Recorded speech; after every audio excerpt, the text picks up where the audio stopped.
start coming. Understood. Well, welcome everyone else. How is everyone else doing? I see we have two more. I'm going to wait a couple more minutes to see if we can get the rest of us to jump on. Can everyone see the shared media today? I can. Yes. Okay. This is actually on my telephone. It's on my phone this time. So we got to have it all working.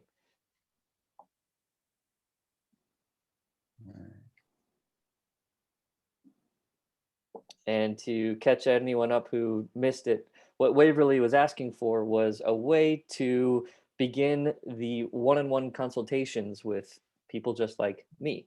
The Hispanic Business Center, who is participating in the Access Tech trainings that we're conducting here right now. We also offer one-on-one business consulting, and I specialize on the marketing end, and I work with small business owners and their management teams or whomever needs to be part of the meetings. I help them grow. I help them improve what they do and find new customers. And there is no cost to these consultations. It's essentially tax dollars at work. We are supported by the Small Business Administration, and they fund the Ohio Small Business Development Centers, and that is what the HBC is one of the Ohio Small Business Development Centers. Similar, but we have a different purview than, say, Jumpstart. But we work together with Jumpstart on a lot of programs.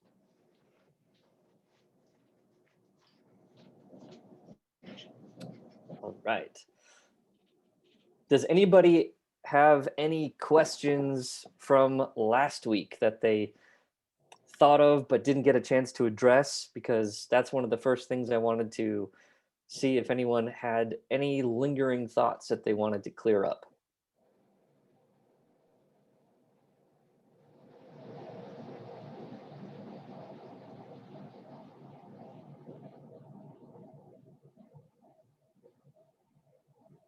Nope.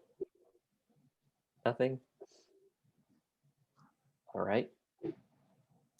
Did anyone I have? like to say, I'm Yes, go sorry. ahead. I like to say that the information that you gave on Tuesday was very good. I made a social media post and I tried to do the ladder method with the hashtags, and I did get more engagement outside of just my group that follows me. So it Ta-da. worked.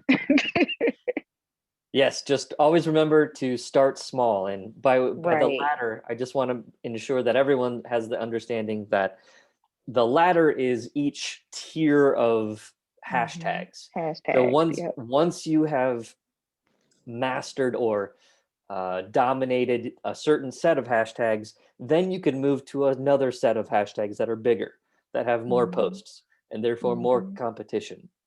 It worked. Yes. So you play in the pool where you're currently swimming, basically. So we all have to find the pond that we can swim in and be heard. And then as we grow, the ponds we swim in grow. The hashtag size grows. Something that I forgot to address last session on Tuesday was actually about frequency. And I wanted to cover that a little bit before we move too much further. So to follow up on last Tuesday's call, I don't think I properly addressed frequency, how often people should be posting. And I'm sure that's a question that many of you have wondered. The bottom line, and this is the base of frequency of posts and frequency of content comes into your competition. This is when you would need to survey who else do you compete attention for. So your attention competition is what you need to look at, and you need to figure out how often they are posting. So for example, I'm going to pick on Waverly in the barber business, but if you know that other barbershops in your region are posting one post a day, well, then you know that if you're going to be competing for the same visibility amongst the other regional barbershops, then you'll need to post at least one post a day to match the frequency. Now, does that mean you have to only post one post a day? No, that's the floor. If you post 15 times per day, then great. There's usually no problem with that, but I always caution, or I should say, encourage quality, quality, quality.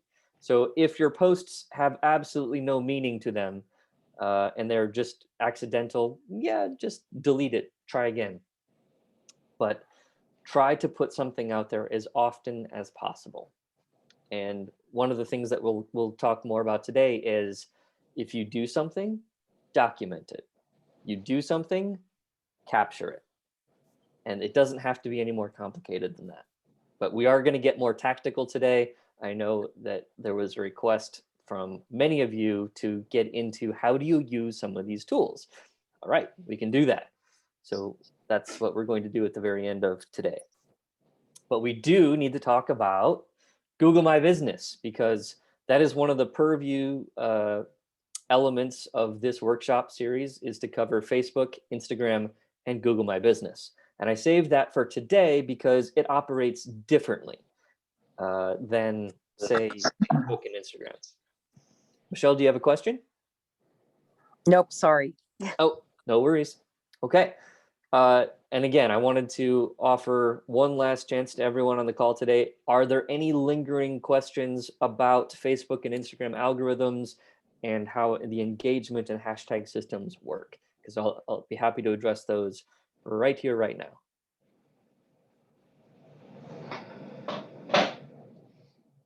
All right. So let's get into Google My Business. This was just the review. All right, so Google My Business, I'm going to switch to my computer screen.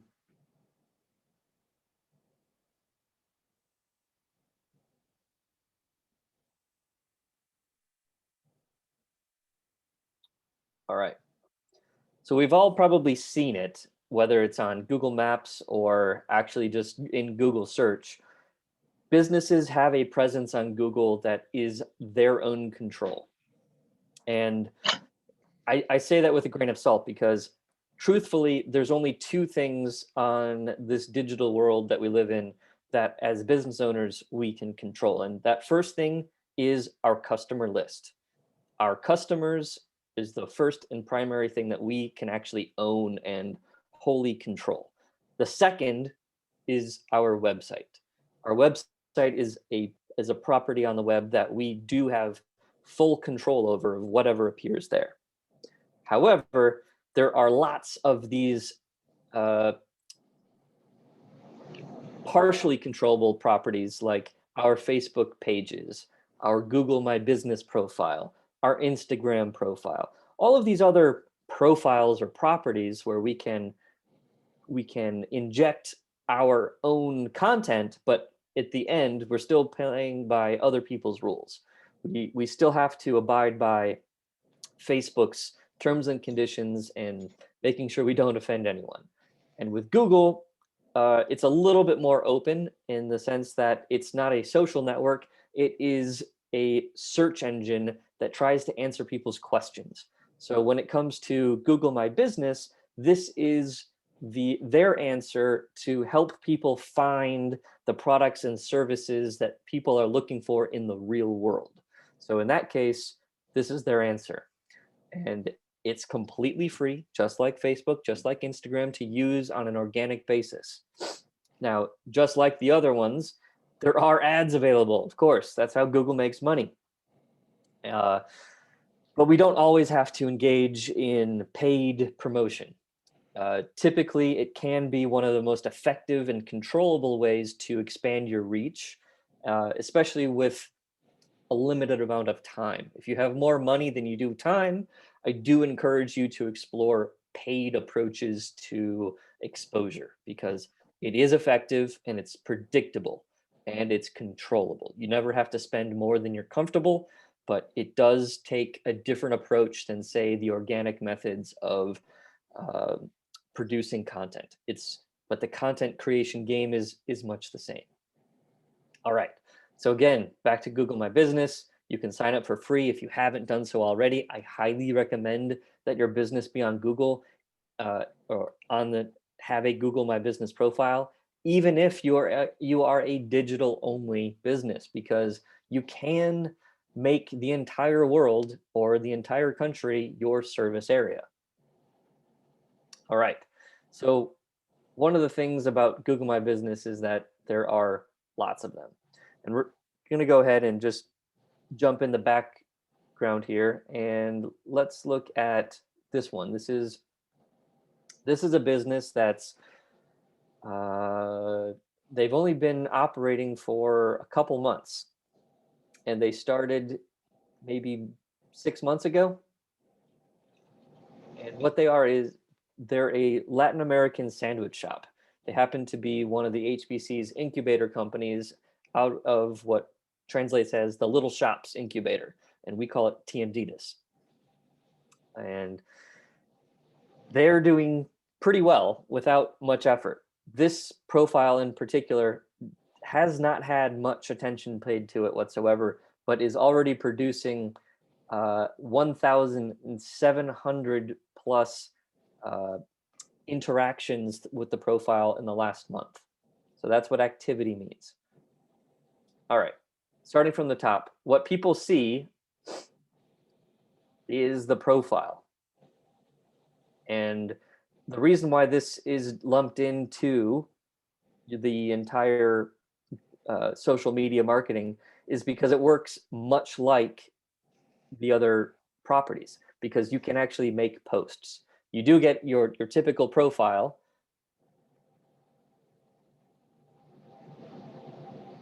I'm trying to click see the profile link. There we go. This is what it looks like when you have it on Google search. So what we have here is a photo of the food, outside photo of the location, and a map pin, as well as the name, the review count. And because they do not actually have a website, all they have is a call phone number button. But this is one of their main online presence. So if anyone wants me to look at their business, Google My Business profile, I'd be happy to. Just put your business name in the chat and I'll go ahead and search for it and bring it up and see what we can look at, because sometimes it's more helpful to look at one that perhaps doesn't have the ones that I haven't looked at a lot. So what you see here is that it also has Latin American restaurant. This is considered the business category. And this is really important because you can have up to 5 business categories on your profile. Urban Cuts Barbershop. All right, we'll look you up in just a minute. So on this spreadsheet here is a list of all the Google My Business categories. And there are a lot of them. And I am scrolling and we're still only in the A's. The reality is there's over 2,200 business categories. So there's a very good chance that you'll fit nicely into one of the categories. However, if you're an online only business, it may be a little bit more of a stretch. Those are the ones that I typically have to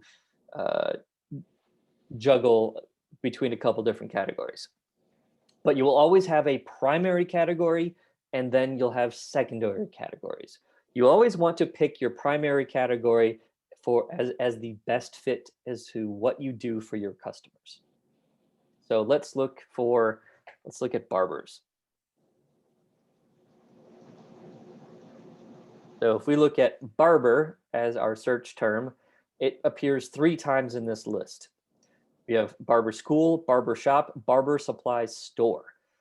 Those are 3. So barber shop is probably the first one that we'd want to go to. But what else is related to barber? Well, let's just type in hair and see what happens. Electrolysis hair removal services. There are 17.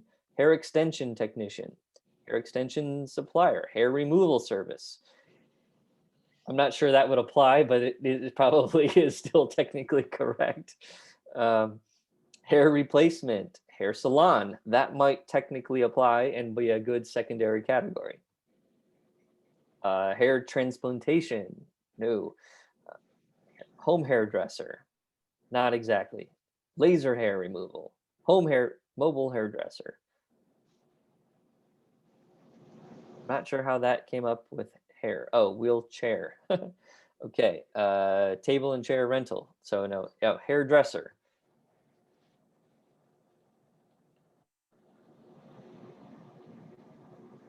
All right, we're back to the beginning of the list. So there's going to be a couple that apply. So let's go ahead. Can I just, Oh yes. What's now, up? all of those subcategories that you came up, would those make good hashtags? Potentially.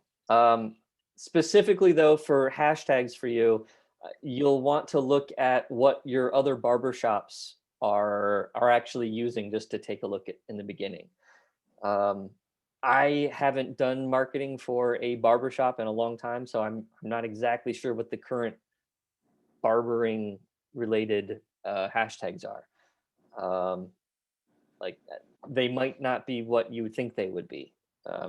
And this is also where you want to be paying attention to trends. You want to be paying attention to what people are talking about in society right now.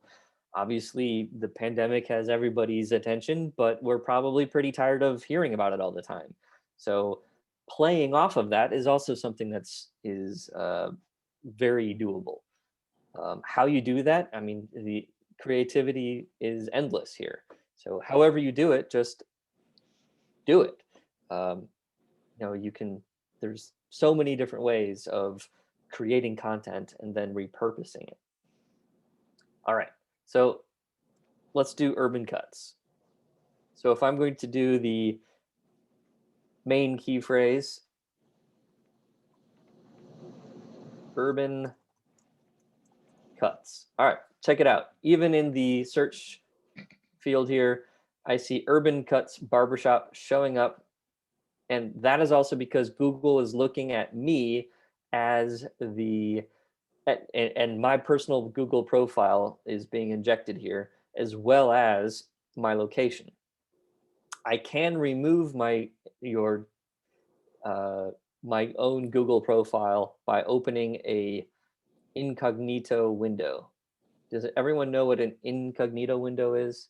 And I've noticed that I need to share that.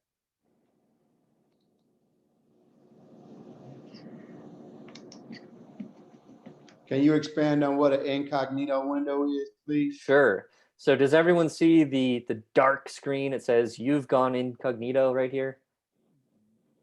See that? Yeah. Yes. All right.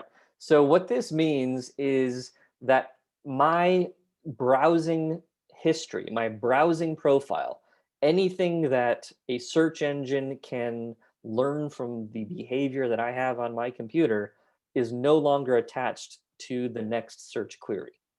So for example, if I now type in urban cuts, look, it has Urban Dictionary, KUTZ, urban cuts. There is no pre-filled barbershop. So I'm just to type urban cuts. All right. So now it shows me the first result, which is your website, and that's absolutely perfect. Then it shows your two Google business profiles right here, A and B, on the map. You can't get any better than that for your own keyword. This is absolutely perfect. In this case, spelling cuts like this, nicely done. So Urban Cuts Barbershop, we're looking at the Instagram profile, but we are not actually seeing a Google My Business profile here. We see a Facebook profile, we see a Yelp profile, Instagram. All right, so let's see what happens when we click on the first one on Detroit Road.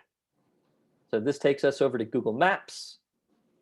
And there we go, we get our Google My Business profile. We have a 4.7 after 253 Google reviews. Wonderful. Barber shop in Cleveland, Ohio. That is the main business category, as I'd expect it to be. That's excellent. All right, there's been one question. Now this is something very interesting here.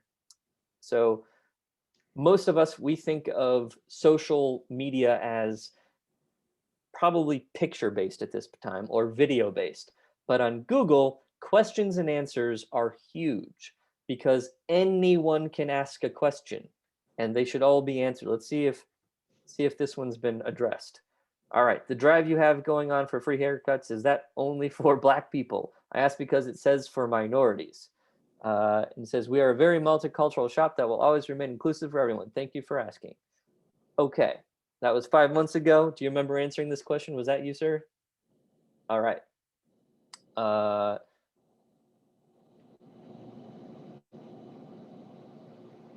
So I'm going to assume that that haircut was for everyone. I don't really know. It didn't. Yeah. Okay. I'm getting the nod. Yes. And there's one more answer. Local guide. I don't work at cuts, but they do not only cut Black people's hair. They service all skin colors, and they are terrific. Awesome. All right. Like, and local guide, Deja. I think that's a she. Yeah, that's perfect. Like, that's exactly what you want to see. So you have the community answering questions with you. That is exactly what you'd hope for. So I'm gonna like that.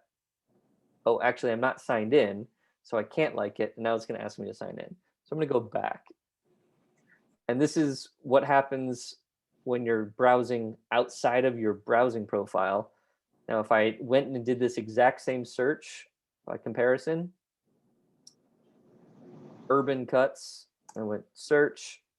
This is with my Cleveland area based profile. The results look the same, actually. Now, if we click the same profile here, now I'm being served an ad for Ledgewood Barbershop, whereas on the other one with no profile attached, there was no ad. Interesting. Okay. Everything looks pretty much the same. I'd be honest, many times between having my profile open for a local business search and having it in incognito, you tend to get different results. So in this case, it's very similar. Just one ad. All right. Can you go ahead and like that for me while you're on there, please? Certainly, sir. All right. Where is that? Questions and answers. One more answer. Ta-da. All right. Cool. So questions and answers will show up regardless of what type of business you have, and anyone can ask the question and anyone can answer the question. So the goal here is to appropriately answer the questions before the general public gets to it. And you are given a chance to answer it. I highly recommend that if you have a Google My Business profile, I should say you all should have Google business profiles, get the mobile app. They make it for virtually every operating system. And I'm going to go ahead and show you what that's like on my phone here in a little bit. But this is where you can personalize everything. I would venture to say that this one doesn't have a what is it called? A header image, and that is something that most of the profiles that I have access to don't currently have as well. But let's see if we go to Cezanne on the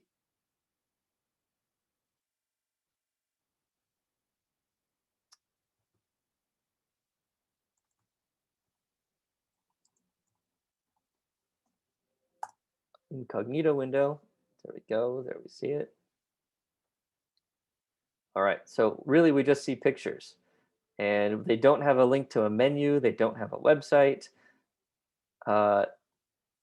Looking then at the barbershop, so we have a link to a website. We have directions, and if the goal of this is to book appointments, there is a link to the website, but not a link using one of the Google services that is literally booked with Google. And that is a Google My Business element that is really useful. Let's see, bring it up. Sometimes it's easier just to use Google's search tool to find where the links are. Book with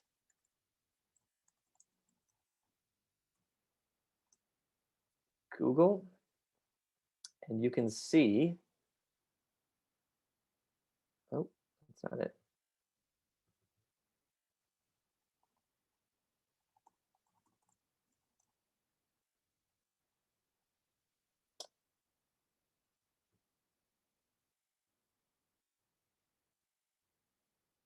So there is a specific list of providers that they've already integrated with.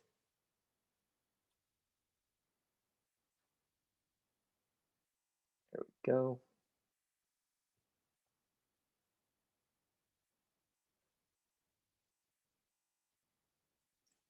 And there are lots of them. I mean, lots of them.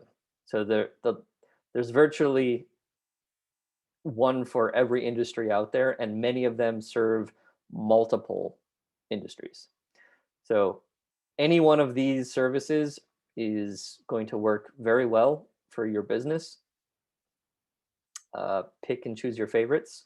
So at the HBC, for example, we use a service called Setmore, and Setmore does have an integration with Google My Business here. And let's see if we can find it on this page.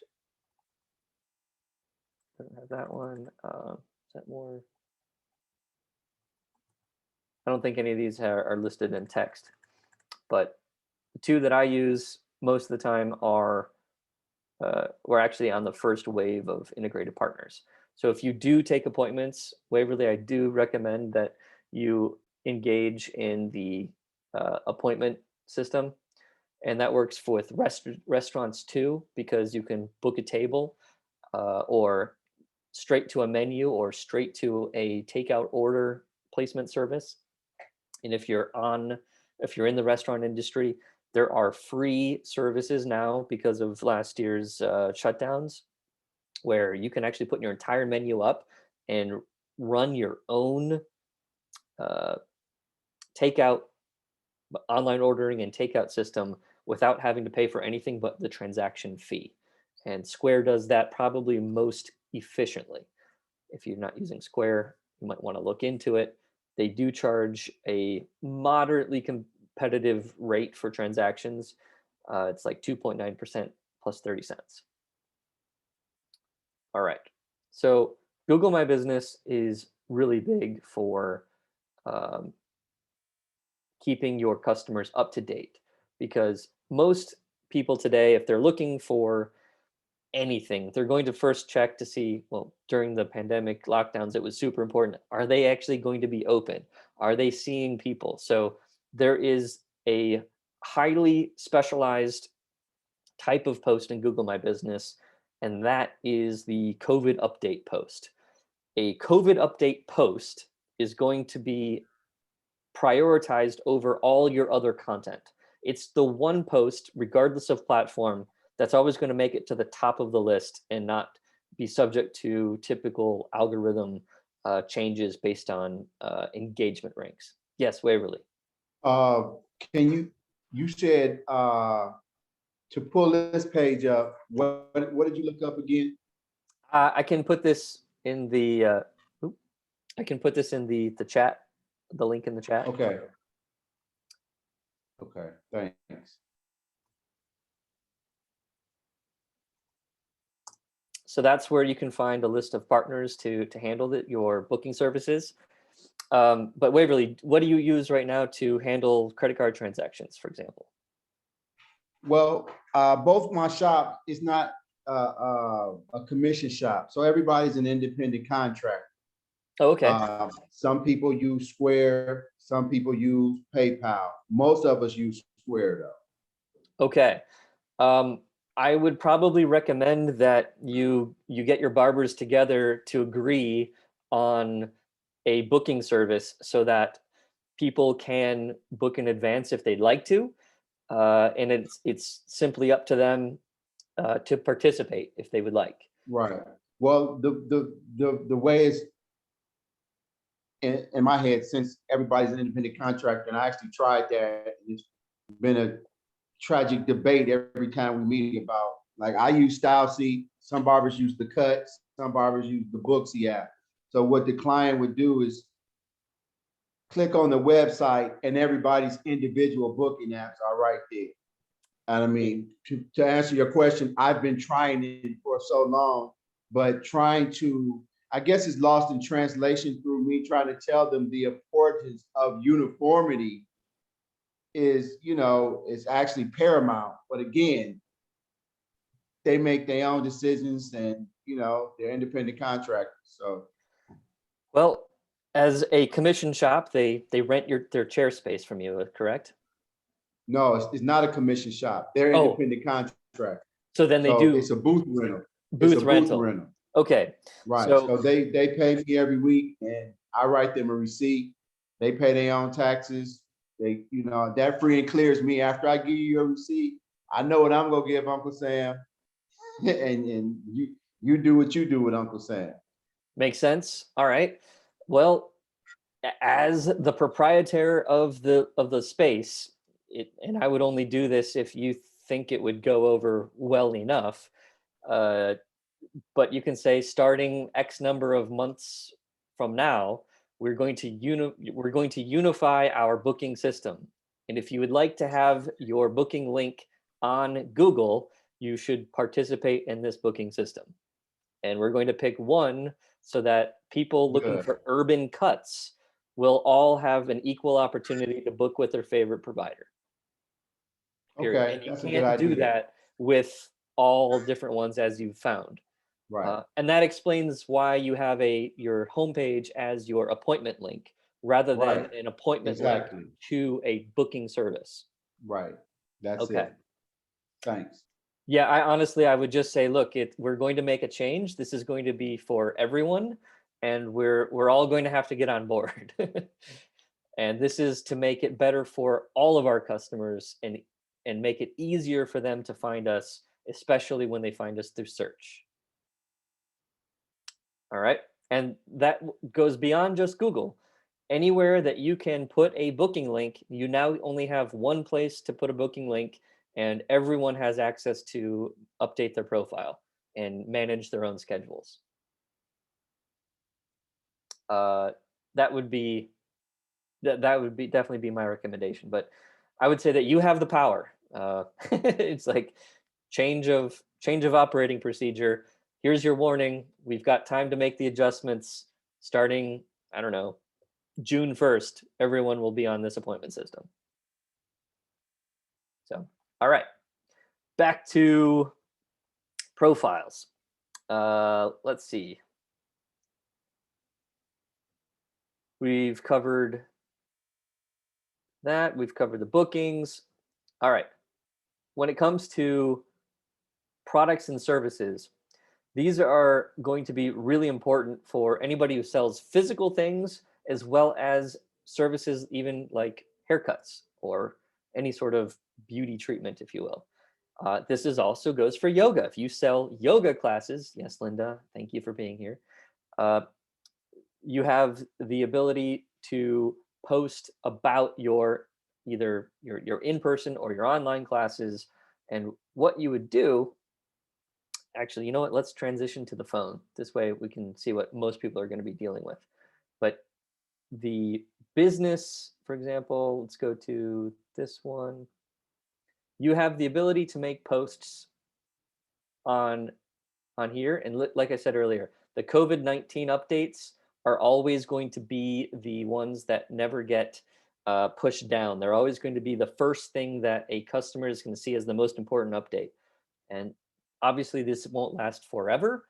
At least I really hope it doesn't. But right now, take advantage of your COVID updates, because it is one that everyone will see on the front page of their profiles. Whereas other posts will become buried, like photos are not the most prominent thing. Videos are not always the most prominent thing. It's just where it is. But when you create posts on the website or on like a full-size desktop, you'll have to have your media ready to go. You can just write text, and text is useful. But here you can choose what type of update you're making. But on the phone, you'll notice that it's going to be a lot easier. So I'm going to go ahead and switch back now.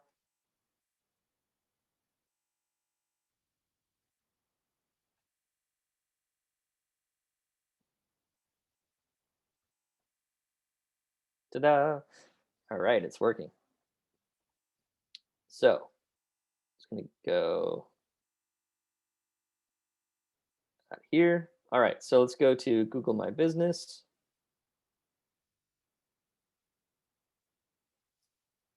All right, I'm on my account. Let's go back to, actually, if we stay on this one, I can make mistakes on my own. I personally don't use Google My Business for my own business, and perhaps I should, but right now all of my business comes to me through referral. So I sit in a position where I don't have to do much of any uh, public marketing efforts to earn my own customer base. If you're sitting in the same position, I applaud you as well. But at the same time, sometimes I feel like the shoemaker that doesn't have any shoes, because I feel like I should take my own advice a little bit more often, perhaps a little bit more seriously. So bear with me while I show through some of my own stuff. All right. So when you create here, there's this beautiful plus sign. You can actually create a post, and here's the same selections. So if we do just a general update post, what we can do is we can take a picture. Now you can pick and choose the pictures that you already have on your device, but I'm going to go ahead and switch the camera here, and I can do a little thing, turn around, and there we go. It's kind of meta right there. So I'm just going to smile. All right. So you can make this your post. And what is this? Online social media marketing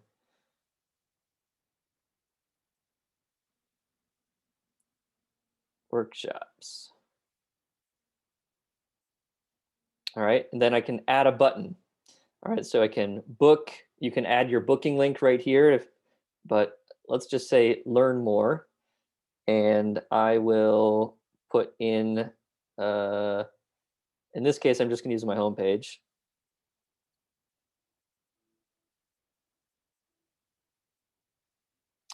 But I would usually just want to put the link to the registration for this particular event, for example. All right, I'm gonna go ahead and click publish. So when I look at my profile, you can see posts. It's right there, posted 3 seconds ago. Now, if I made this post saying join for, for free, or join for $10.99 or whatever the price might be, or if I posted about yoga classes every Saturday mornings at 10:30 for $10 a person, Google will actually recognize what you're posting and add that to your products list. So currently, I don't have any products, as you can see here, but I can add. Um, media creation, if I can type.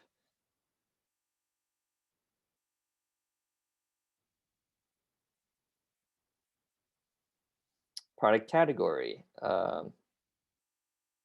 media. No matching categories.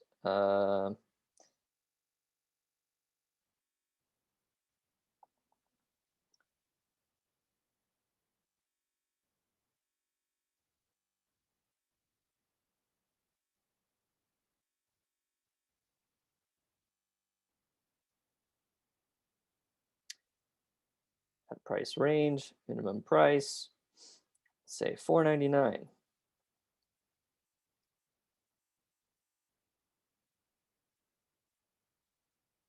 Add a button.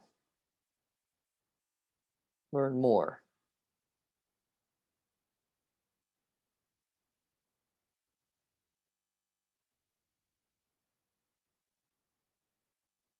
All right, but we probably want to add a little photo. I don't think I have my logos on here right now, but you can preload those to your phone.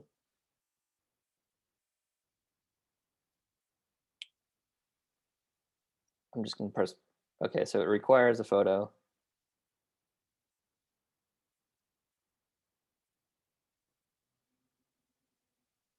Media creation services. We're gonna make this a meta shot.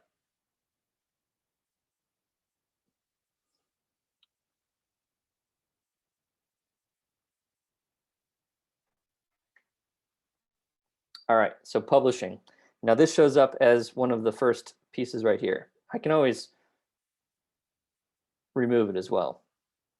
But so photos, posts, and then these are the attributes to your business. Now, another part of attributes are the tags. So this is what it looks like on a public basis.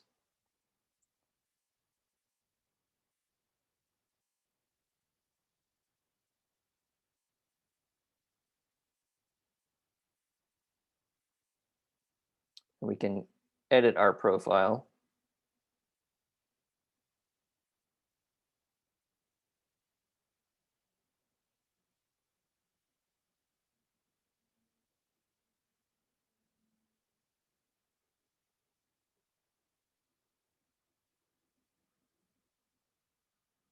I feel like they moved something on me.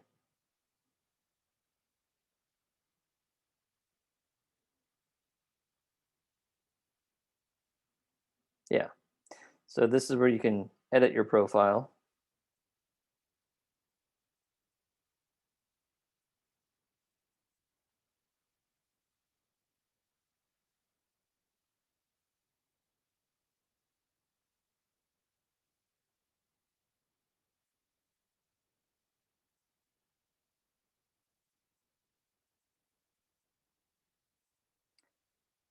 Does anyone have questions about service areas? Does anyone here work out of their home? Yes, I do. Okay, so Michelle, on this area, this becomes really important because if you work out of your home, you probably don't want to put your business address as your public address on Google My Business. There is a very easy way to get around that, and that is to select your service location. And this is where proximity to your market, the people that you serve, is really important because say, I know Deborah, she works and specializes in the University Circle area. So here she'll probably want to put University Circle or Cleveland Heights, University Heights, or Cleveland, Ohio as a general area. But in order to become a validated business on Google My Business, you do have to give them an address. But once you verify your business, you get to remove that address from public view. And what it means is there's a little checkbox that says, now I can't get back to it here, but a checkbox that says that your customers do not visit your location, or you serve your customers at their location. And that will remove your address from this view here. Okay. I just Eh. created it as you were doing when you talked about it. And it did say I had to put address to get a postcard in the mail, but it said it would not be shown. Exactly. And once you verify your address and you verify the business with that postcard with the secret number on it, then that address would become public. So as soon as you do that, that's when you get to flip the switch and say that you serve your customers at their location, or that they do not come to you, for example. And that's where having your service area mapped out becomes important.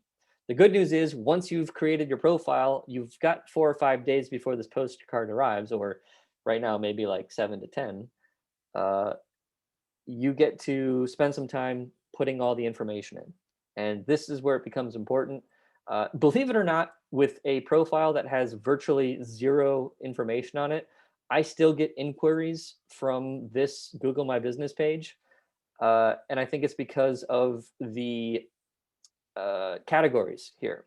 I still get phone calls from well, on my business line here because of what I do and my location. So I highly encourage everyone to put together a Google My Business profile if they do not have one right now.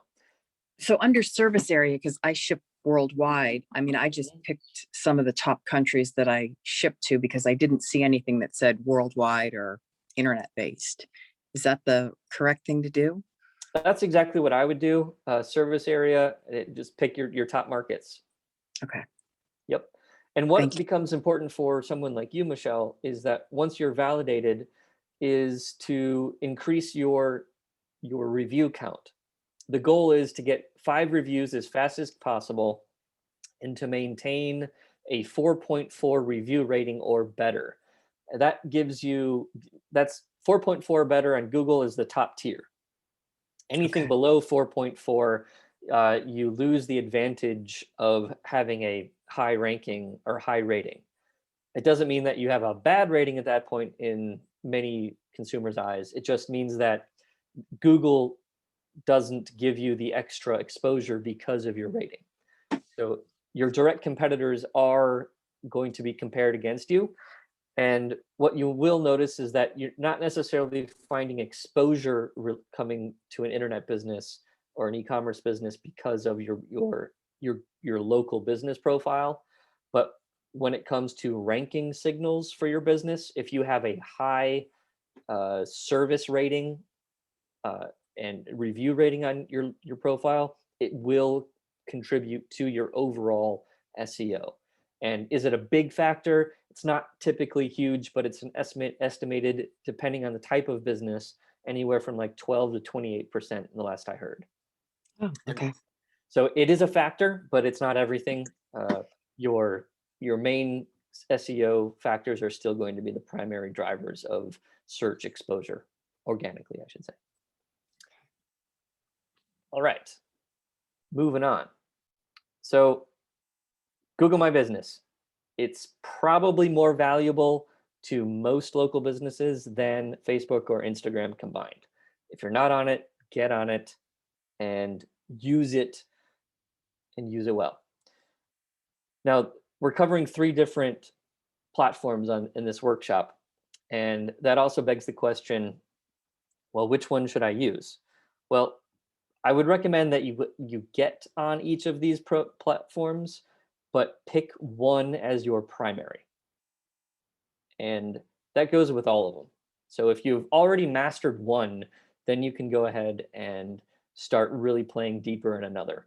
But mastering one content platform at a time is what I would highly recommend that you do. If it's Google My Business, excellent. And you can use the same content in your other platforms. But I would caution you not to do that too often and not repeat your content. It is important that all of our content is original, because as much as we are tempted to use stock photography in our businesses, what we see on Google is going to influence our exposure. And I don't think I can do the demonstration today, but for example, if you take a picture and upload it to your Google business profile, Google and all of its artificial intelligence wisdom can usually identify with quite a high confidence what is in that photograph. And so if you're using photographs that other competitors in your industry are using, you're going to confuse Google and you're going to confuse your customers. And that's the worst thing that could possibly happen is creating confusion. So use original pictures and keep them current. Typically, current means once a quarter.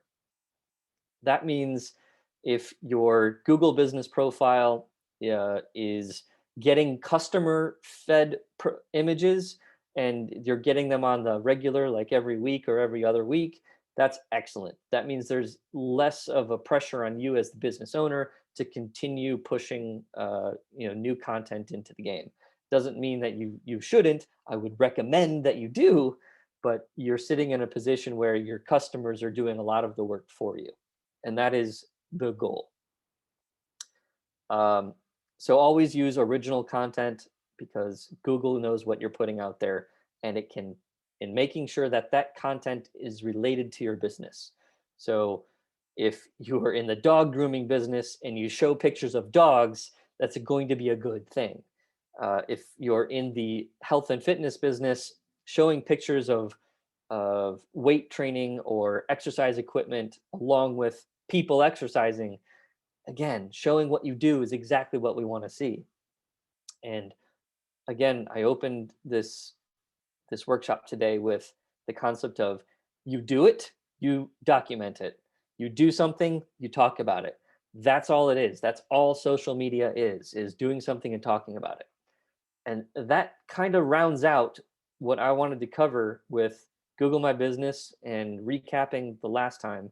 But I want to give everyone who's here today an opportunity to ask any very specific questions about Google and Facebook, and then we can get into your questions about how to make some of the content with the tools that they give us.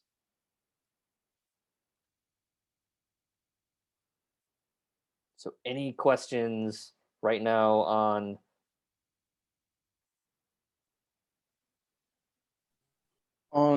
like, I've used Google Ads before, and I kind of honestly just press buttons. And to be honest with you, the people that they assign you to work with you, and I'm not trying to be funny, it was a communication barrier there. So I just, at the end of the day, was pressing buttons and trying to figure it out on my own. And it was okay.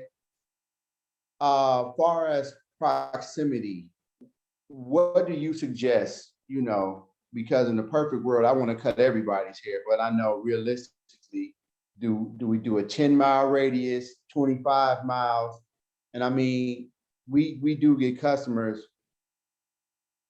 easily within 25 up to 40 miles. Not a whole lot, but we do get them in from on a frequent basis. So what is the suggested radius? Well, that's going to be dependent for your business, and it's not a one size answer fits all. So if you know that you do have people driving specifically for your haircuts, then that's very interesting. That's not typical though, and perhaps you might need to consider them outliers. Diehard fans of your establishment for sure, and perhaps people that you should ask for testimonials from. However, uh, you'll find that there's a convenience factor probably for most people, and that it means, okay, well, what does that convenience factor mean? Is it a 10-minute drive out of my way? Is it a 15-minute drive out of the way? If it's a real high trust factor issue, then yes, people will drive much further. So if you're going to try to establish new people to your business, then I'd recommend that you test small first. Start with a smaller radius to see if you can already get your local establishment, your local community involved before you expand to a greater radius. You might find that you can target ads based on how people are in the area. If they are passing through, that might be very different than if they live in the area. So you can always target differently based on where they spend their time.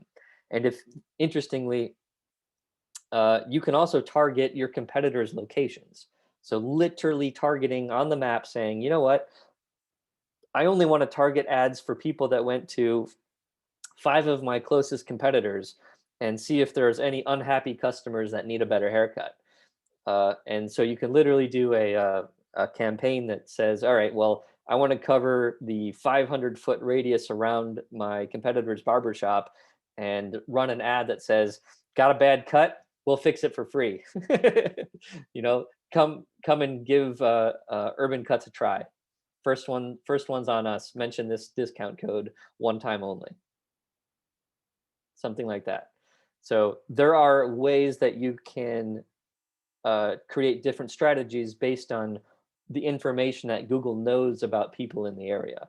If people are commuting, you can target people that are literally passing through the area. Uh, and that means that they were just in the area. And the same thing applies with Instagram and Facebook. It simply depends what the goals are of your business, and then therefore what the goals are in your social campaigns, and then in your advertising campaigns as well. Cool. All right. So I know one of the questions that was asked was on Instagram. We're going to pull up my personal profile here. All right. So then Instagram has got some pretty cool creation tools, and I'll be honest, I haven't kept up with them as much as I probably should have. So before today, I went and played with a bunch of things to brush up to make sure I knew exactly how things were changing. So, oh, and then I remembered this old quote. When it comes to learning, you might think, well, I didn't grow up with this stuff. I don't really know, but you're here. The fact that you're here and you're willing to learn something new with me is a huge sign of confidence in the fact that you're going to succeed, because you didn't learn how to drive. You didn't grow up driving, but you learned it. So we didn't grow up with mobile social media tools in our pockets, but they're here, so we can learn it. The whole point is you can always teach an old dog new tricks. So you're here, I applaud you, and let's learn something new together. All right. So on the Instagram main page, looks pretty much the same as it does on Android. I am using an iPhone. All right. So we have on the top row all of our stories from all the people that we follow. And then here we've got the feed. And you can see like some people, go really quickly. But one of the things I wanted to show you is that in the middle, down at the bottom, I'm going to click and hold it, see if it'll do anything. All right, so here are Reels.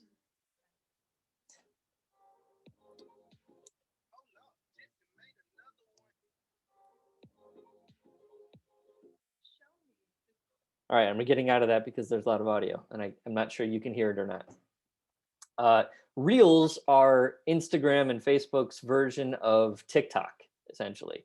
And if you're not sure what TikTok is, it's a short form video that can be completely built by the user. And I think that's probably one of the confusing parts of how to build one of these Reels or a TikTok. So in the case of Instagram, we click the little plus sign up the top. And in the new post, we can, and this, by the way, this is a story post that I made testing one of the new things the other day. All right, so we can do a post. You can see it scrolls along the bottom here. We can make a story, and it pulls up the camera just like this. We can make a reel, and this is what's kind of cool too, or we can even go live. So I have 17 followers that are active on Instagram right now. If I went live right now, I could have a chance of pulling them in. But first, we're going to talk about Reels, because with Reels, you have the ability to inject music and control what music is being played. Now, I am horrible with popular culture music. So if somebody wants to recommend a song that would be very helpful right now, just put it in the chat, and I'm going to search for it and see if it's part of the Instagram music portions. But this is your creator view. And what we're looking at here is the front, I should say, this is the front facing camera. And on our mobile phones, we have the back facing camera, which is the one on the other side, this side here. All right. So in this, on the right side, and it could also be on your left, depends on how you have it set up, you'll see a circle with the number 30 in it. And that's going to be how long is this creation going to be. Let's make a 15-second or a 30-second reel. And each reel can be made up of multiple clips. So how do we make multiple clips? Well, we can record them live, or we can bring them in from our photo library or our pre-recorded stuff that we already have on our device. And to do that on Instagram, you literally just swipe up. So you can swipe up, and these are videos that I have already on my device. So I went on vacation a little while ago, and these are just pictures of, you know, on a boat in Mexico, renovating a house, fire show, meeting a friend's younger daughter. All right. So that's how you can bring in other content. And there's other things that you can do. You see in the top right says green screen. That's exactly what you think it is. If you click green screen, you can actually then overlay any one of your photos that you have attached on here. So this is at my sister's house. We'll bring this in. And now it looks like I'm sitting at my sister's house, and I can place myself down here. How's that?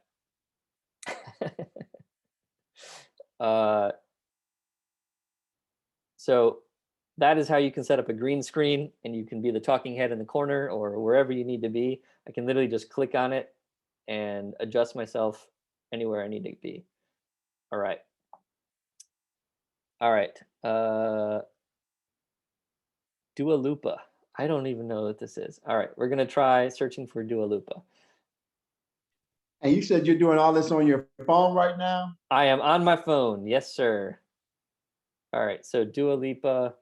I'm trying to do it with you, but I'm not getting it. Is it Levitating? Is that the one?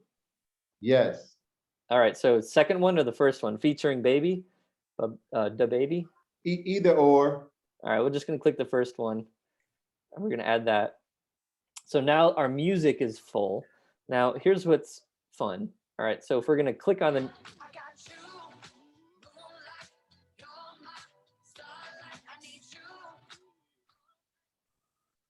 I had to turn the volume down. All right, we can control where in the song it is, and we can see the lyrics in front of us. All right, does everyone see that? I'm putting my thumb on the timeline in the bottom. And apparently this is where most people start. I'm not personally familiar with this song, so I'm just gonna leave it where it starts at the 38-second mark. All right, so that's where we're gonna start it. Now, as you can figure this out, TikTok became really famous with people doing dance videos because you get to pick the music and then you got to do whatever it is that you want to do. Now, the effect I'm using is still the green screen. We're making a 30-second one, and we can also add a countdown timer. I only want to make a first clip. Let's say that's going to be 4 seconds. So set that timer. So now here's what we're going to do. Gonna look so horrible doing this. This is fun. The only thing I can encourage you to do is just have no shame. No shame. So that I don't know this song at all. But when I press and hold the green button where it says change media, that's the record button. So I'm gonna press this and the music is gonna play and it's going to record me for the next 4 seconds that I just told it to. So that's how I'm gonna create my first clip. And You we're should gonna dance go a little bit, man. 3, 2, 1. All right, so that was the first one, okay? Now what you see is the down here, the record button is now in the middle, and we have 2 buttons or 2 arrows on the left and the right. On our left, we have what we just recorded, and we can then edit it if we want to. All right. I'm gonna press cancel and press done, but that's how we can modify what we just did. That was our first clip. Now look in the top left of the screen where you see the X, you can see now there's a red bar. Well, that bar is what we just recorded, and the remainder of the gray bar all the way to the right of the screen is the rest of the 30 seconds that we have available to us. Cool? Is everyone still following along here? Yep. All right. So now the next step is that our music has been set. And we just did 4 seconds. Now to make it more entertaining, let's do something different with this. So I'm gonna, let's see, let's go ahead and let's change the effect. And let's go with something that's, all right, a little bit crazier, right? And this is just for entertainment purposes. It's just for fun. But so now we have that. The bottom button now, we have a new one. You see the 2 squares?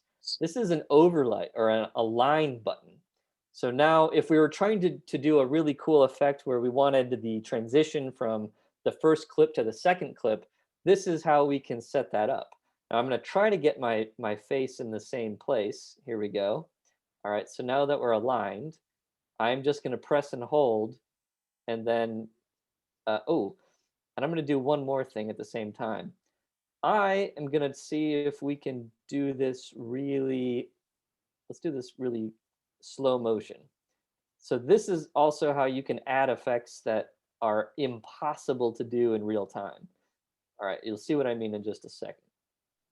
And that's exactly what this multiple button means. So you get to record at 1/3 speed, half speed, 1x is normal speed, and then 2x, 3x, and 4x. Now what happens is when you record in like 4 times, that actually is going to look like you're moving 4 times faster. Here's what I mean. All right, let's see if we can do this. I would love to move around my house here, but I am tethered in order to share this with all of you. All right, so here we go. We're going to press it and go. And then see, this is going really, really slow, but when I go really fast, all right. All right, now watch what we just did.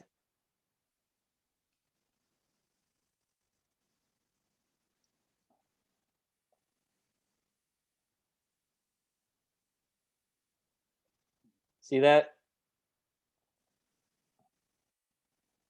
Did everyone understand what just happened there? No, No. sorry. You're okay. All right. So the 4x is what I'm referring to mostly. 4x means we're going to record at 4 times, I should say the playback is going to be 4 times what we're going to capture at.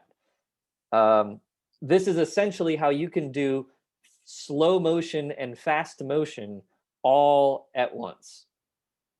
Okay. I see there's somebody in our waiting room. All right. So again, this is how we can change the speed of recording and therefore the speed of playback. So 4x makes everything go really slowly when we record it, which means if we're going to play into a lip sync battle kind of thing, it'd be really easy to keep with it. But if we're walking down the street when we're doing this, and then when we play it back, it's going to look like you're walking at warp speed, but yet you're singing exactly at the right time. Does that make Got sense it. now? Yes, that All makes right. sense. And then you can do exactly the opposite, which is 0.3. Now, if I play it, the song is going to go very quickly, and I'm not going to be able to keep up. And so it's going to look like in playback, it's going to look like I'm moving in slow motion. Got it.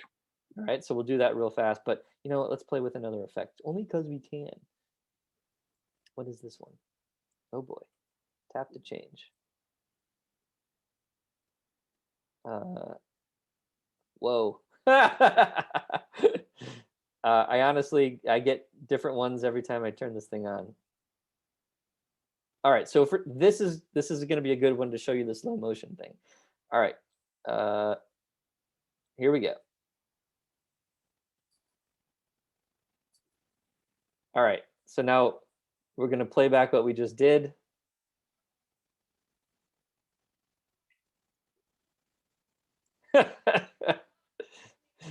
All right. Does everyone see how that worked? Yes, yes. All right. Can I ask a question about this? So this is Reels that you're working in, is that correct? This is a way to create Reels on Instagram. Yes. Okay. But I'm And- going to show you in just a moment that you can share this in much more than just the Reels section of Instagram. Okay, and is the Reels section, so that doesn't show up on like a normal post, you have to go to the Reels section to see it, is that correct? Partially, yes. Okay, All right, so let's pretend that's the end, because I think those are the major features about it, and that's what these left and right arrows are for. You can go and edit these and change them out.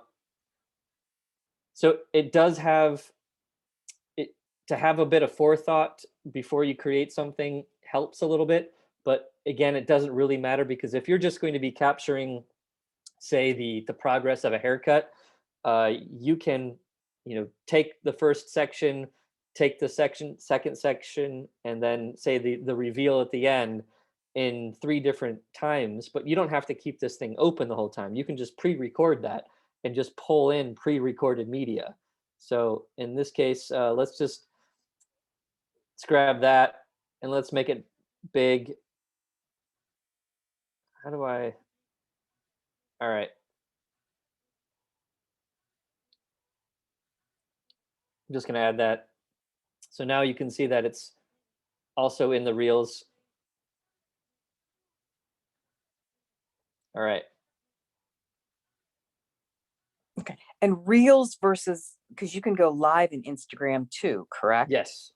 So when would you want to, I guess I don't understand the difference between live and Reels and stories. Okay. Live is absolutely live, and that then can become an Instagram TV element. It can also live later as a post up to 2 minutes. So lives disappear. All right, Lives can disappear. Now that's not the only type of disappearing media. But a live is the beginning state of that content, okay, where if you create a story is a couple second video, it's a couple series of images or text. It's literally something that people can flip through. A reel is very similar to a story, except it can be more choreographed and you can input more control over how it's put together. And that's what I was just demonstrating, is the creation panel of how you put together a reel. But right now I'm on the share screen. So if I go back one, it's going to play that music again. I just wanted to skip to this. But if I went back one and the back one step, it would have played the entire reel as all the way through and then looped it again for me. So it was a preview as to what we had just created. All right. So here, as a reel, this is where we can write a caption. Now, remember what we talked about captions?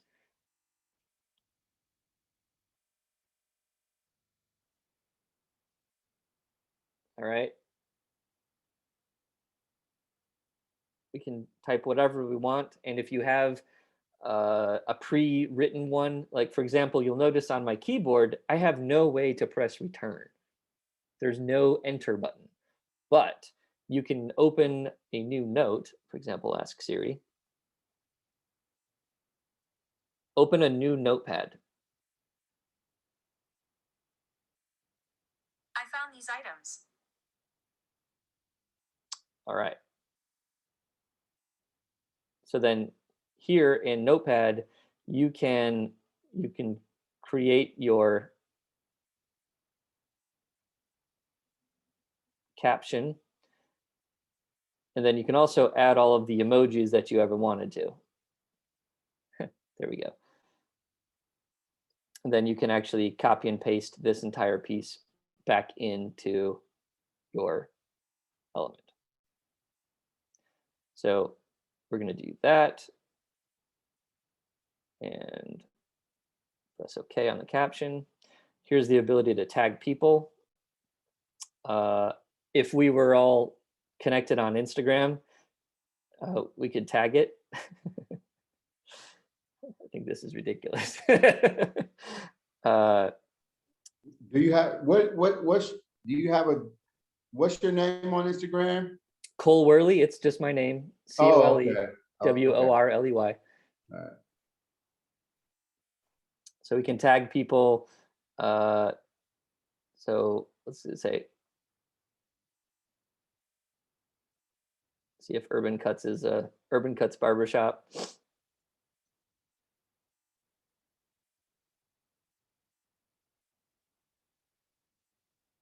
Which one should I? Town Hall Nowhere. There you go. So you can tag as many people as First you one. want to be associated with this content right here. I'm going to pull it off only because this is just for demonstration purposes. But okay, so you're done tagging people. If you are actually doing a cross promotion with another business, that's where you go into the advanced settings, and then you can tag your business partner.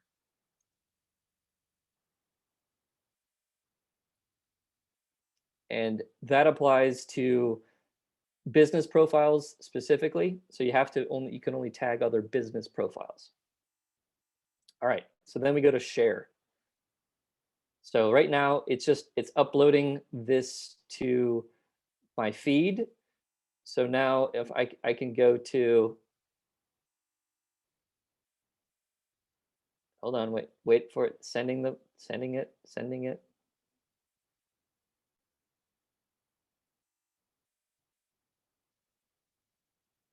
All right, well, I'm going to go to my profile here, and on my profile, it just showed up as a post. So there it is on the top left. Okay, in the middle one, these are the reels. And then on the right, these are when people tag me. All right, so that is where it lives. These are your reels. Holy cow, 1,400 plays. That's kind of cool. All right, and there it is in my feed right here. And I'll be honest, if you've never watched Reels, it's shockingly addicting at first because there are a lot of really good ones out there. And that's what they're going to show you because they want to show you what most people like. I'm probably going to pull this one down. Okay. All right. Any other questions about how to create content on Instagram?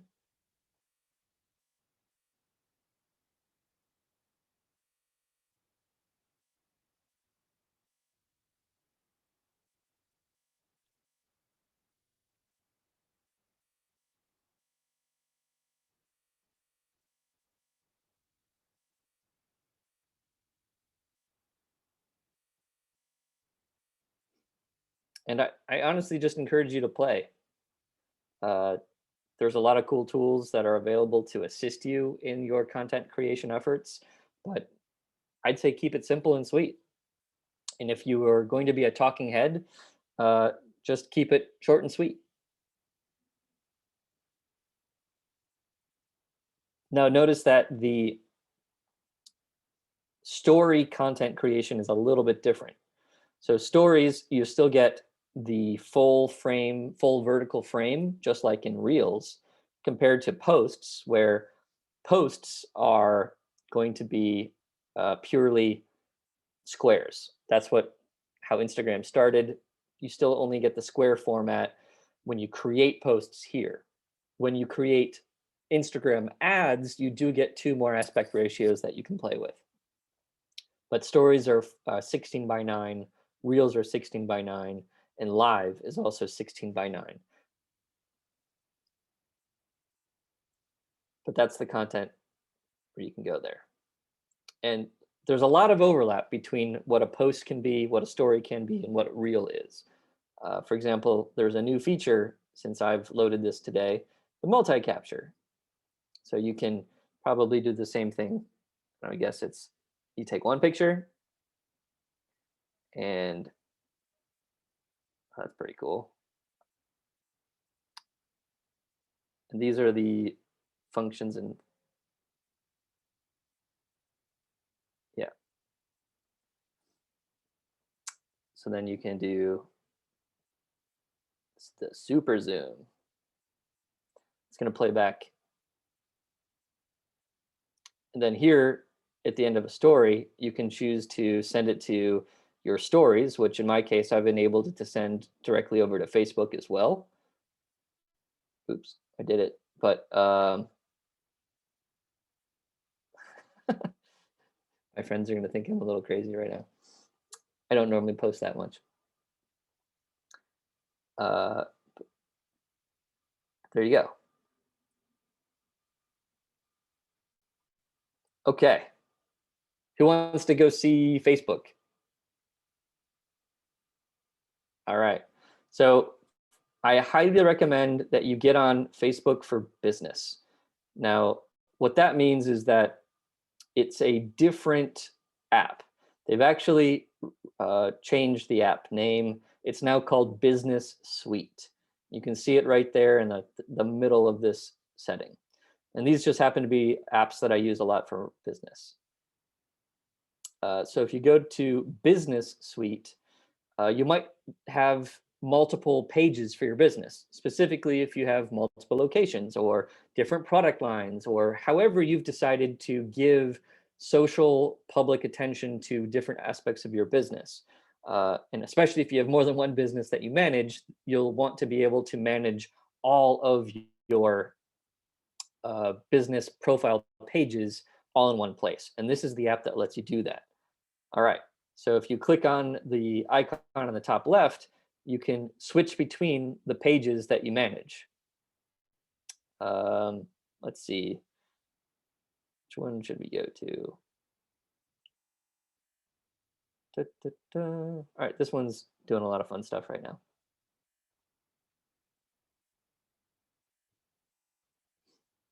All right. Cool. So right here, we're on the Cophelia profile page. And you'll notice the navigation is at the bar at the bottom. In the middle one, these are our post stories and photos. And that's interesting.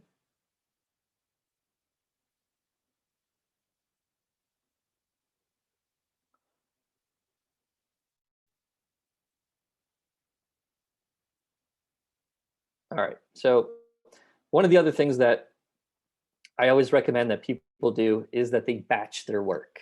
So for example, it's one thing to just shoot from the hip and go throughout your day. It's another thing to actually give your content some thought. And I highly recommend that you think about content that your audience wants to learn about, that something that's interesting to your audience and not just you. Go ahead, Waverly. Okay, I'm on the Cophelia page right now on Instagram, Yes. and just being a business person, period, some of these businesses just make me want to choke them because I don't see an address. That's what's also interesting, is that Cophelia does not have an address.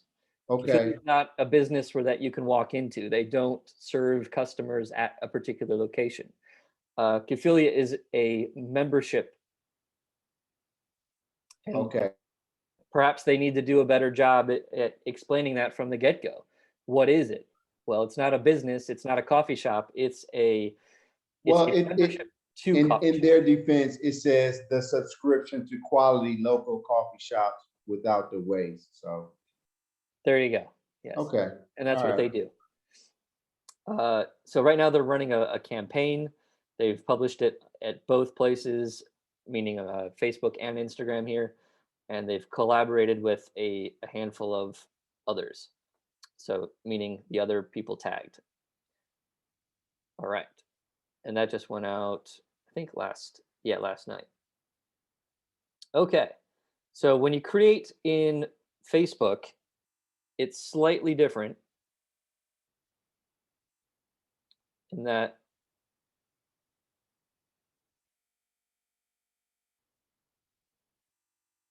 oh yeah, look at that. Thank you. It looks just like your other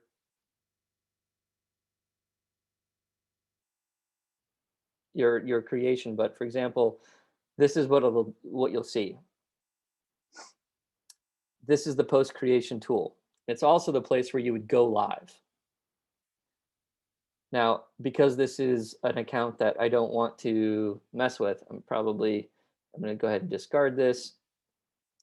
And I'm going to switch it to stick on the coffee company. So in this case, we arrive here and there's a big blue button. This is the one I was looking for. We click this button, we can choose between a post, a photo, a story, and a live. The live is Facebook only. All right. So if we do a photo, we're going to take a photo. Let's just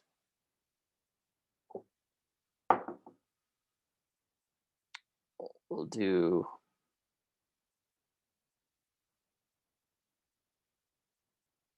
usually the first option was that.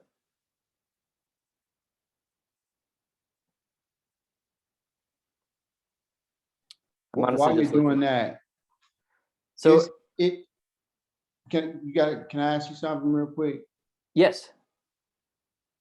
Is there, and I'm sure it is, and you may or may not know the answer to this question, because I compare businesses, not only barbershops, to my business. And I'm looking at their likes and shares and blah, blah, blah. I'm 50. And personally, I hate social media. I have to do it because I'm living in 2021. I got young guys that's working under me. They're Gen Zs, millennials, they're into this stuff. They like seeing that their haircuts and stuff on our pages. I get it. But very, very, very rarely does anyone come in and say, I saw your post on Instagram. I saw your post on Facebook. Now, we are very current on all social media platforms. I mean, Facebook, Instagram, we have a YouTube page, we have a TikTok page, Pinterest, Twitter, we even have a LinkedIn. All of it is current. Like, I post it 2-3 times a week. Good. More so, we get Google quite a bit, and we get Yelp periodically. So to me, from a business perspective, and I'm not going to stop doing it because I have to, for all the aforementioned reasons, but it's like a waste of time to me. Maybe I'm just venting right now. I don't know. So I'm trying to see, are there statistics? Maybe I'm missing the clients that's saying I saw you on Instagram. I don't know. So my general answer to is social media worth it? Sounds like that's a bit of what you're asking. Is it depends on your audience. And I would argue that there's going to be a percentage of everyone's audience that's going to be using social media to some degree.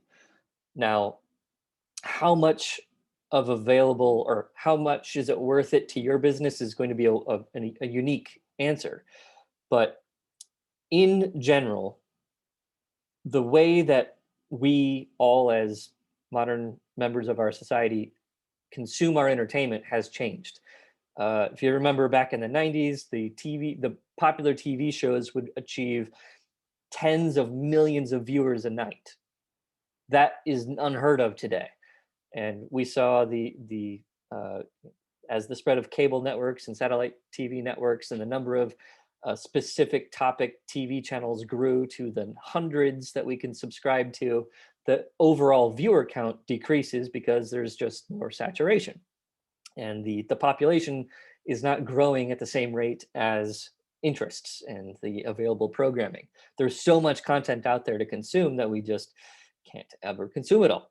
So unlike the days of, I think the TV show I remember was Home Improvement, that it was like a primetime sitcom in the 90s with Tim Allen, and it achieved like 23 to 25 million views a night. And I think it basically took over some of the audience of like the Cosby Show from the 80s.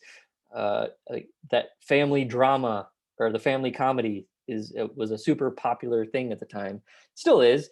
The issue is they were achieving 20 something million viewers a night every time the new episode aired. Today we have social media and it's consumer focused. If we look at our viewers today, like The Tonight Show with Jimmy Fallon is lucky to get 1.7 million viewers. Lucky. Yeah. So by comparison, we just have so many more options out there, and everything is tailored to our every whim in a sense. So in this world of instant gratification, you have a chance to actually instantly gratify somebody's entertainment moment for that moment. So that's one way to look at it. On another, as an opportunity, another way to look at social media as an opportunity is that for the most part, it's underpriced attention. For example, if we wanted to go to the TV networks and say, hey, I'm going to advertise my business, every night during prime time for the next month, we're going to be shelling out some dollars. Not because it costs a lot of money to advertise to one person using TV networks, because the cost per million or the cost per 1,000 impressions is actually relatively low. It's the fact that one type of content actually is just reaching so many more people. The cost of that ad campaign is just going to be that much higher. The barrier to entry is in the size of that initial audience. Whereas with social media, we can find much smaller audiences and even at a lower cost of impression on a paid basis. So there is still an opportunity with the underpriced attention on the social networks. And if you are engaging in the organic effort of simply putting what you do out there, there are always going to be people interested in what you do. Just be authentic, be yourself, and be consistent of what you put out there. And somebody's just going to keep remembering you and what you do. So if you're doing local businesses, try to keep your content locally focused. I mean, the way that you cut your hair in Cleveland is probably pretty similar to the way you cut your hair in Detroit. I mean, it doesn't really matter where you are. So my personal take would be, how can you localize what you do? If you have, obviously the gold mine is a local celebrity, you get local celebrity cred in the door, then that would be awesome. That's something that only Cleveland people would follow, for example. But again, how you put that together is going to be relatively unique. You're going to have to approach somebody, arrange an agreement and their likeness and compensate them for it, most likely. The other hand is, you just get somebody who's a big fan. But always try to include something that makes your content only yours. And that's my recommendation. All right, I know we're a couple minutes over here, but I really appreciate everyone being here today. I'm going to go ahead and stop the share because we're just looking at the screen. So for those of you that are remaining, I'll stick around for another 10 to 15 minutes. If you have any other questions or would be interested in arranging a one-on-one discussion for me to talk just about your business and learn about how I think your business could improve, I'd be happy to do so. And I can, again, recommend that everyone click that link in the chat. I can copy and paste it in there again for everyone.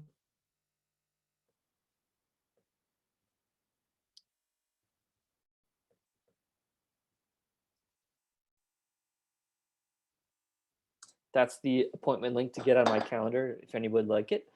But thank you very much. Deborah, Waverly, Latrice, Michelle. Thank you for the link. I'm definitely going to book so I can get on your calendar. I'd appreciate that. Yes, of course. I'd be happy to help you out. Thank you. Same thing for me. This is Deborah. Same thing. Deborah, Yeah. I The look forward to talking to you the too. 1-to-1. Yeah. Yeah, This is Michelle, same thing. I'm I about to book appreciate right all the now. information. It's hard to argue with free. I understand. Right. Okay, thanks a lot. I was in the process of booking as you were speaking. Well, wonderful. And Waleska, thank you again for being here. And if anyone has any other questions about social media, please ask. I'll stick around for another 10 minutes or so.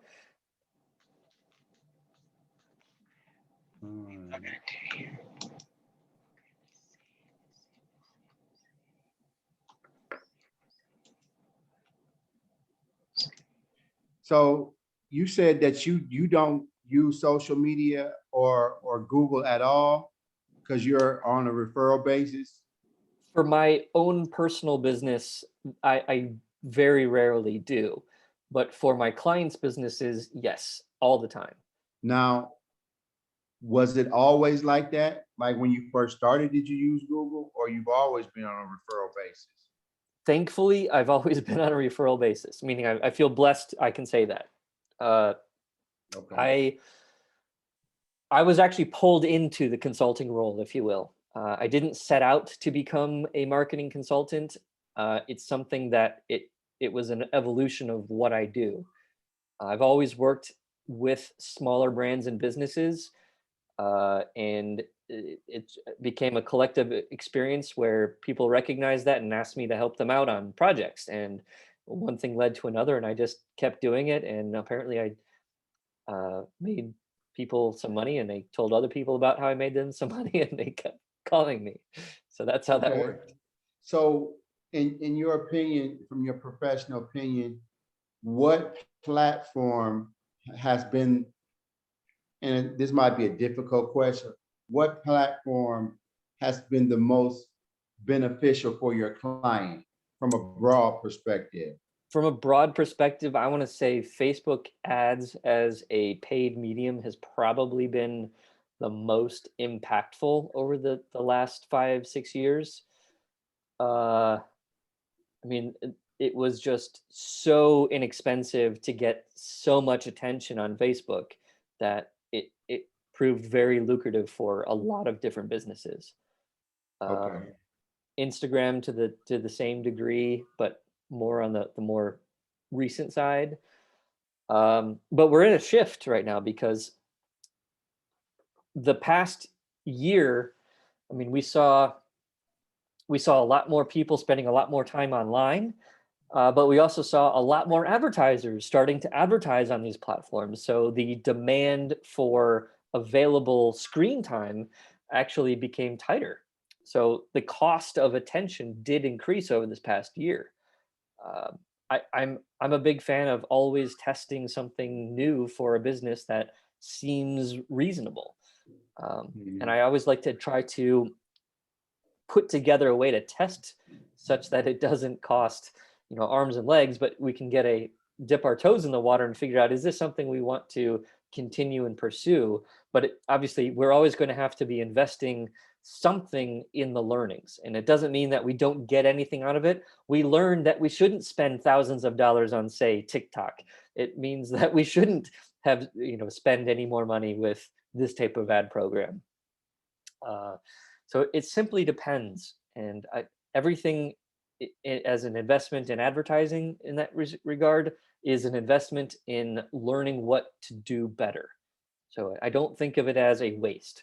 Did we get a direct customer result of that? I hope so, but many times it depends on your type of business. Because if you think about a marketing funnel, up at the top, they just know who you are. At the bottom, they're your customer. But many times there's a lot of trust and getting to know you type of content that needs to be had, or conversations that need to be had in order to convince someone that you've earned the trust with them and that they can become a customer. Classic example is used car sales. Why there is this stigma against used car people? Well, it's because you know about them, and then they ask you for your money right away. They forget to teach you that they are trustworthy, and to let them get to know you so that they can like you and then trust you, and then they just ask you for the sale. If you follow the process of getting to know someone or a business and then ask for the sale, it doesn't feel unwelcome. It's simply time to ask if we're ready to do business. So if all used car people were good marketers or good salespeople, you probably wouldn't have this stigma that exists today. It's simply because you have to ask for the sale once you've earned the trust. And you have to recognize that you've earned the trust before you can ask for business without it feeling salesy.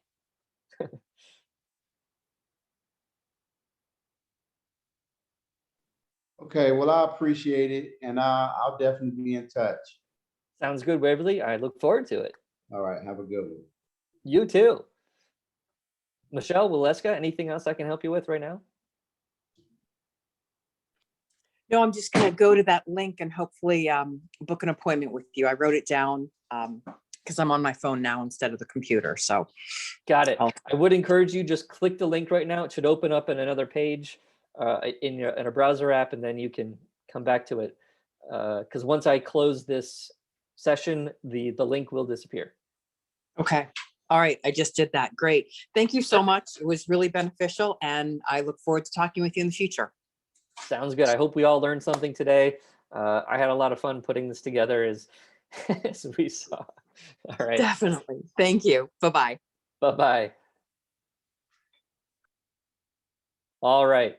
Well, thanks again for being here, guys. And I look forward to speaking with many of you in the future. All right, thanks. Best of luck and stay healthy out there. All right.